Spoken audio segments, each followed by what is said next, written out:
میں پوزیشن کے انعامات دینے کے لیے استاد محترم حضرت مولانا حفیظ الرحمان صاحب، حضرت مولانا قاری ارشد صاحب، اس کے بعد قاری بلال صاحب اور ہمارے معزز مہمان کو یہاں بیٹھے ہیں، میں ان سے گزارش کروں گا کہ جو بچے اسٹیج پر آئیں گے ان کو آپ حضرات اپنے دست سے انعام ان کو دیں۔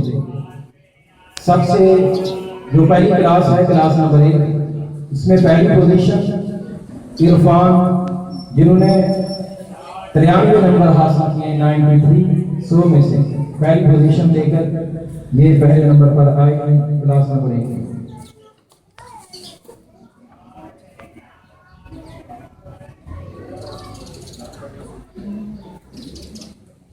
دوسری پوزیشن یاسر اقبال، طلحہ ابراہیم، عطاء الرحمان، احتشام، ان سب بچوں نے 84 نمبر لے کر دوسری پوزیشن حاصل کی ہے کلاس نمبر 1۔ یاسر اقبال، طلحہ ابراہیم، عطاء الرحمان، احتشام۔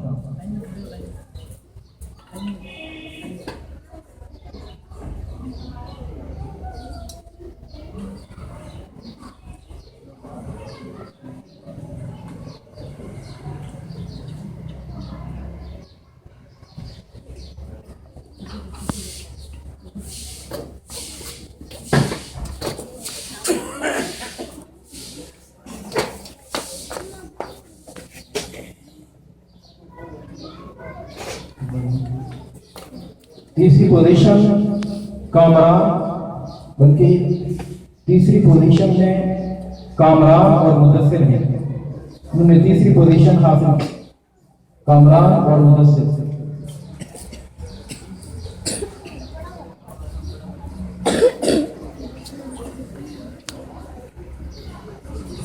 اس کے بعد چھوٹے بچے ہیں نورانی قاعدے میں پہلی کلاس میں طیب حبیب اور عاطف، انہوں نے 41 نمبر لیے ہیں 50 میں سے 41۔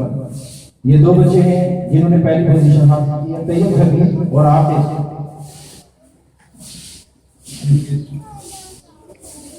دوسری پوزیشن عبد الرحمان اور عزیر اور محمد ابراہیم، دوسری پوزیشن 40 نمبر حاصل کی ہے 50 میں سے 50 میں سے 40 میں۔ عبد الرحمان، عزیر، محمد ابراہیم۔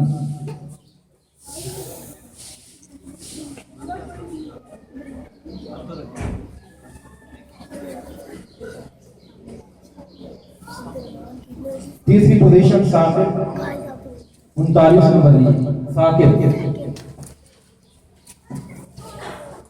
اب ہماری کلاس نمبر 2 ہے، اس میں پہلی پوزیشن ذیشان اکرم جنہوں نے 98 نمبر لی ہیں 98 نمبر 100 میں سے۔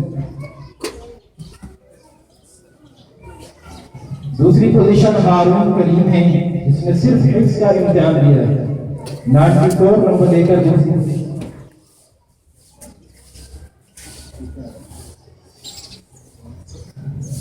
ہمایوں مبشر، سلمان مبشر، علی، ملک ہارون، اشہر، نعمان علی، یہ بچے ہیں جنہوں نے تیسری پوزیشن 85 نمبر لیے، ہمایوں مبشر، سلمان مبشر۔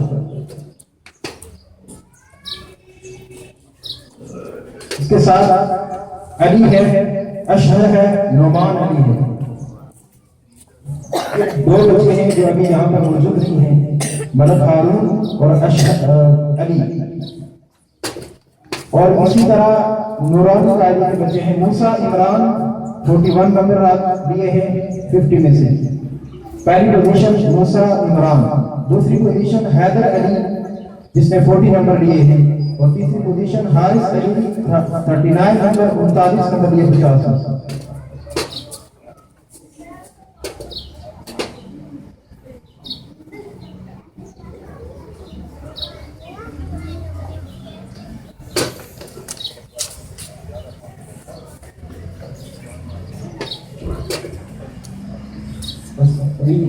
ابھی یہاں پر ایک بچہ ہے جس نے پورے مدرسے میں پہلی پوزیشن لی، اس کا ایک اضافی انعام دیا جاتا ہے مدرسے کی طرف سے۔ ذیشان اکرم جس نے سارے بچوں میں پہلی پوزیشن حاصل کی ہے 98 نمبر لے کر، ذیشان اکرم۔